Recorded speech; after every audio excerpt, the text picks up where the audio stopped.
हाँ तो का हाल बा भाई लोग सबके बजा दिले बाजा हमरे नाम वीआईपी राजा। अरे हाँ भाई लोग भोजपुरी के ट्रेंडिंग स्टार। अरे हाँ आपन ट्रेंडिंग स्टार खेसारी लाल यादव के एक और ब्लास्ट लेवल हाई लेवल के सॉन्ग रिलीज होके जा रहा बा। अरे हाँ भाई लोग जौन गाने के टाइटलवा बा गोरी गोरी। अरे हाँ भाई लोग गोरी गोरी गाना कब तक ले आवता कौना चैनल पर तो कौ तरीके रिलीज करल जाता। अरे हाँ भाई लोग फुल जानकारी मिली तो लोग के ई वाला वीडियो में तो लोग ई वाला वीडियो के शुरू से लेके लास्ट तक देख लेंगे। बाकी अभी तक हमारे चैनलों का सब्सक्राइब नहीं करने के लिए तभी सब्सक्राइब करके हमसे जुड़ चलेंगे क्या कि खेसारी लाल यादव के हर एक गाना के अपडेट सबसे पहले ये वाला चैनल पर मिलेला तो लोग सब्सक्राइब जरूर करे लेंगे। तो भाई लोग तो लोग बता दी कि हाँ खेसारी लाल यादव के ई वाला गाना बा। अरे हाँ भाई लोग सबसे पहले बता दी कि हाँ खेसारी लाल यादव के अभिन के पीरियड में जोन भी गाना आवता अरे हाँ भाई लोग बम से ब्लास्ट हो जाता। अरे हाँ भाई लोग रिलीज करता ही पूरा ब्लास्ट हो जाता काहे कि बम में आगी लगा के और फेंक दिया था और भाई लोग ब्लास्ट कर दिया था खेसारी लाल यादव के गानवा।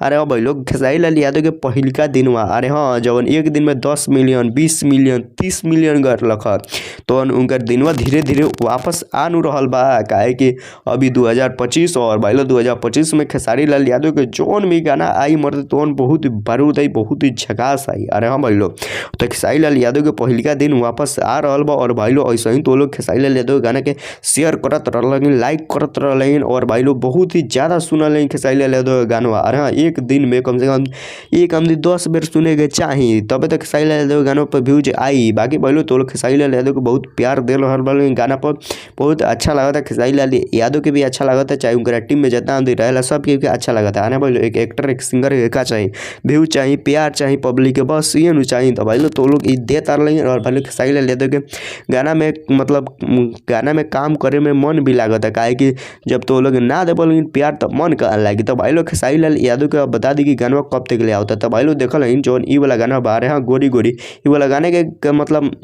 नाम का मतलब टाइटल कन्फर्म नहीं है कि हाँ ये हो सकता है। अरे भाई लोग खेसारी लाल यादव के टीमुआ हमारा के नामुआ टाइटल नानू बताओ लगिन चलो लगिन। अरे हाँ तो खेसारी लाल यादव के आज वरना कल में एगो न्यू गाने का पोस्टर रिलीज होखे वाला बा। अरे हाँ ये हमारा जानकारी मिलल था कि हाँ न्यू गाने का पोस्टर रिलीज होखे वाला बा खेसारी लाल यादव के। बाकी सौम्या पांडे मतलब सौम्या पांडे की भी कन्फर्म नहीं कि हो ये हो सकता है कि और भी हो सकता है काहे कि इनकर बहुत मतलब बहुत जल्द इनकर एगो गाना आए रखा जौना पर तो लोग बहुत ही ज़्यादा प्यार दिला है लेकिन तो ये भी नहीं हो सकत। बाकी तो लोग जब पोस्टर आई तो ऊपर गाना के नाम गाना के मतलब कौन एक्टर बारी सब जानकारी दे दिए तो लोग आज से वरना कल तक इंतजार कर लगिन।